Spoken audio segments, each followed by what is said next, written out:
大家好，歡迎返嚟我嘅 channel， 我係啫喱。而家呢，就已經進入咗冬天㗎啦。咁呢個季節呢，係進補最好嘅季節嚟㗎喎。咁我哋趁住呢一個黃金季節，幫我哋嘅身體做返固本培元，令到我哋嘅身體更加強壯啦。淮山啦，佢唔單止益氣養陰、固本培元，而且呢，佢對脾肺腎都有非常之好嘅保健作用㗎。你哋今日好嗎？留言話我知，你哋今晚想飲啲咩湯水啊？祝你哋有開心愉快嘅一日。我今日用嘅係日本淮山啦，咁呢度呢，大概係800個 gram 左右啦。將佢哋去咗皮之後，切成一嚿嚿擺落個湯煲度啊。紅蘿蔔啦，佢嘅胡蘿蔔素呢係天然嘅抗癌素啦，而且呢，佢仲可以強健骨骼啦，去促進軟骨素嘅合成啦，即係話呢，可以令到我哋嘅關節活動自如啦。咁我今日用嘅紅蘿蔔呢係 organic 嘅，所以呢，佢就比較細條啦。咁呢度大概係200個 gram 左右啦。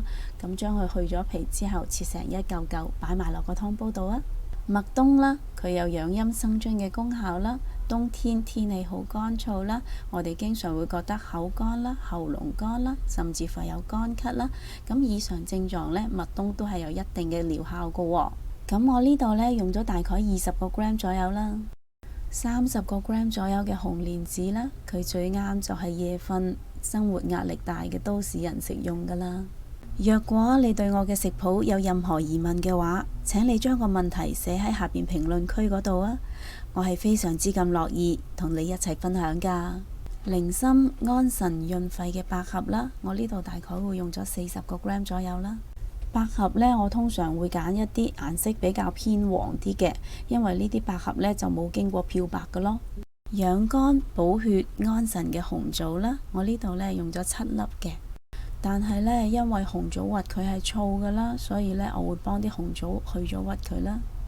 上述嘅乾品喺製作嘅過程中呢，難免會沾上一啲沙石塵啦，甚至乎係我哋肉眼睇唔到嘅蟲卵啦，所以呢，我會將佢哋清洗3-4次啦。同埋呢，我會將呢一個湯嘅所有用料 list 咗喺呢條片嘅最後啦。咁如果你哋煲呢個湯嘅時候呢，將呢條片拉到最後嚟睇，咁就可以一目了然㗎啦。另外，我會落多幾片薑片啦，令到個湯不寒不燥嘅。今日我係用明火嚟煲湯啦，所以我會加入2.5至3 lit 左右嘅水落個湯煲度啦。若果你哋係用電子湯煲嘅話呢，落2 lit 水就已經夠㗎啦。用大火將個湯煲滾咗去先，大概需時15分鐘左右啦。15分鐘已經過咗去啦，啲湯亦都已經煲滾咗啦，而且仲可以聞到淡淡嘅香味添。呢個時候我會轉返個細火啦，keep 住用細火煲佢40分鐘。喺啲湯煲緊嘅時候呢，我呢度準備咗大概600個 gram 嘅西施骨啦。亦都有人叫佢做扇骨啦，將啲西施骨擺落啲凍水度，跟住將啲凍水煲滾佢。我會用呢一個方法嚟幫西施骨去除血水嘅。咁佢呢，煲完湯之後呢，啲肉係好腍好滑嘅。咁尤其我呢啲中意食湯渣嘅人就一定唔會浪費咗佢啦。另外我呢度呢，仲準備咗大概200個 gram 左右嘅響螺肉啦。咁響螺肉呢，佢有滋陰補腎同埋平衡荷爾蒙嘅功效㗎喎。尤其是係女士啦，喺生理期嘅前後呢，食多啲嘅響螺肉呢，都係非常之有益㗎喎。咁我呢度呢，就已經將啲響螺洗乾淨咗，同埋浸咗半個鐘㗎啦。咁浸響螺嘅水呢，都唔好倒咗佢喎，一陣間可以擺埋落去一齊煲湯㗎。個湯呢，就已經煲咗40分鐘㗎啦，呢個時候就可以將啲響螺啦同埋西施骨啦擺埋落個湯煲度一齊煲啦。咁我會開返個大火將佢煲返滾先，大概需時呢係10分鐘左右嘅。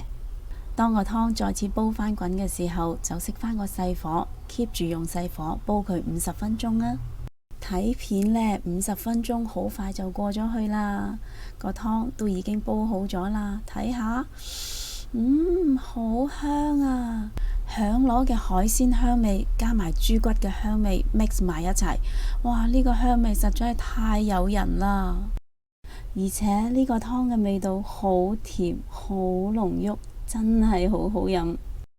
不不如你哋今晚都試下煲呢個咁有益嘅湯水啦。若果你都鍾意我嘅食譜，請你俾 like 同埋留言話我知啦。